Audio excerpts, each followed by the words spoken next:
Your brain is lying to you right now, and scientists have proof. In the next 10 minutes, I'm going to break something in your head that can never be fixed. Go ahead. Try to tickle yourself. Right now, poke your own ribs. Run your finger along your own foot. Do whatever you normally do when someone tickles you. Nothing. Absolutely nothing.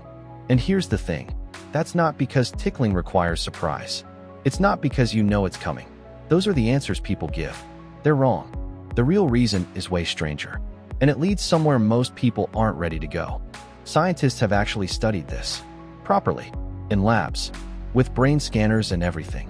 And what they found isn't just an answer to why tickling doesn't work on yourself. It's a window into something your brain is doing constantly, every second of every day, without you knowing.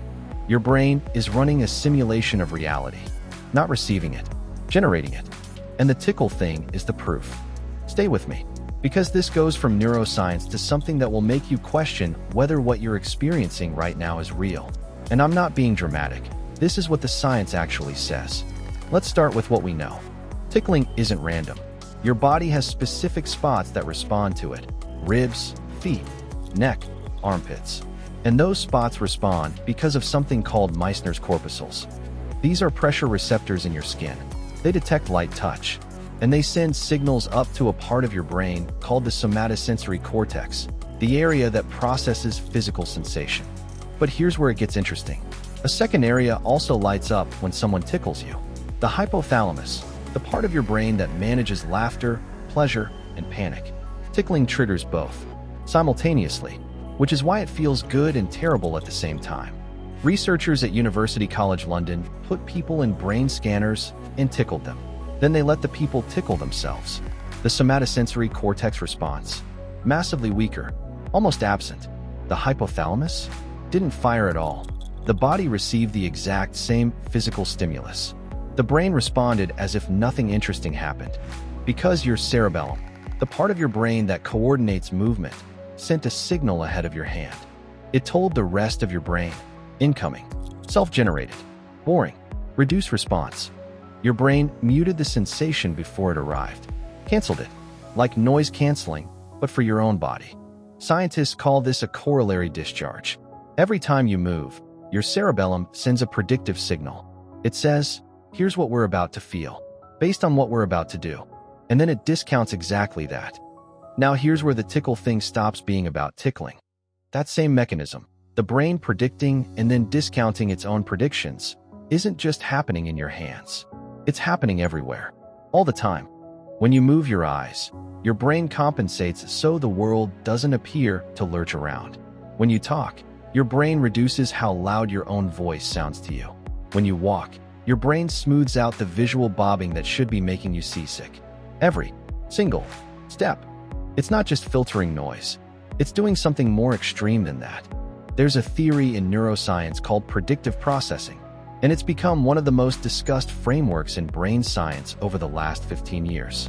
The core claim is this: your brain doesn't passively receive information from the world and then process it. It actively generates predictions about what the world should look like, feel like, and sound like, and then only updates those predictions when they're wrong. What you experience as reality isn't a live feed of the world. It's a controlled hallucination. That phrase comes from neuroscientist Anil Seth at the University of Sussex. And he's not being poetic. He means it literally.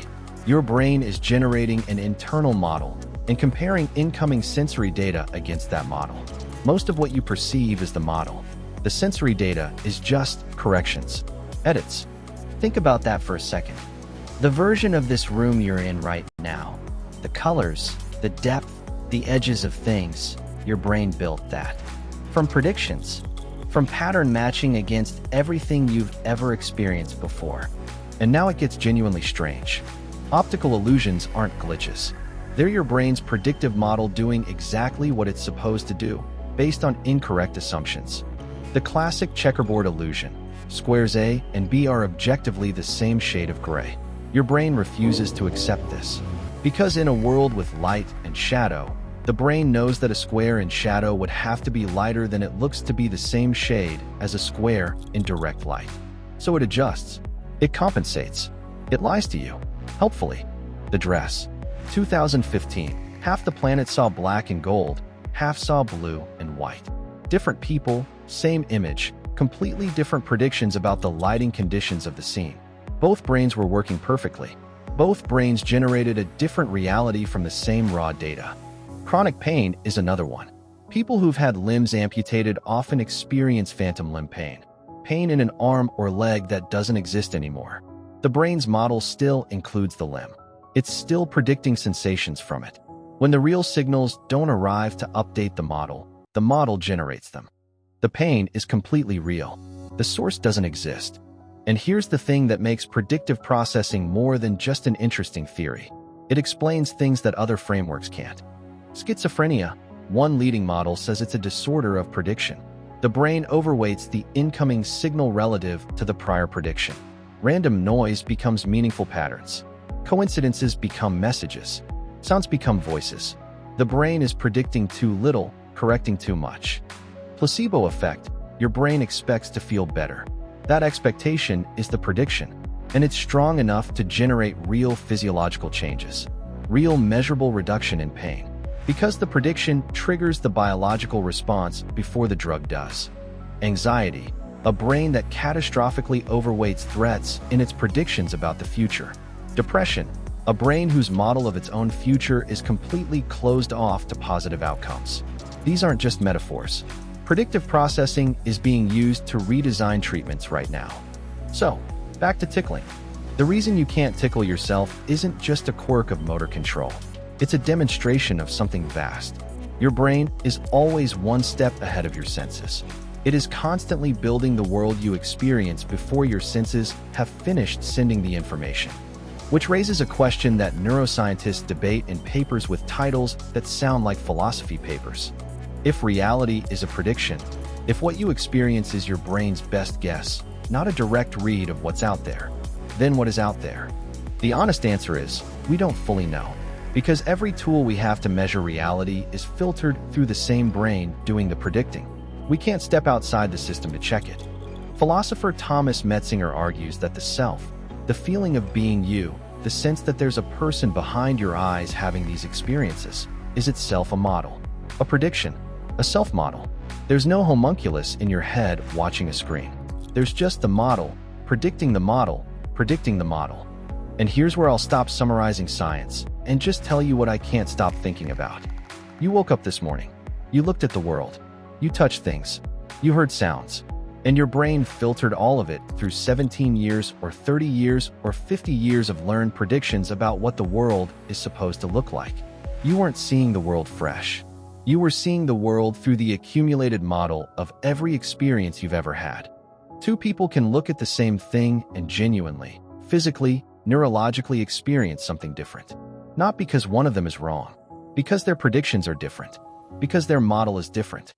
The brain that decided someone you love is worth trusting. That was a prediction. The brain that decided something was beautiful. Prediction. The brain that told you to be afraid. Prediction. And you can't tickle yourself because your brain already knows exactly what you're going to do. Which leads to the question I'll leave you with.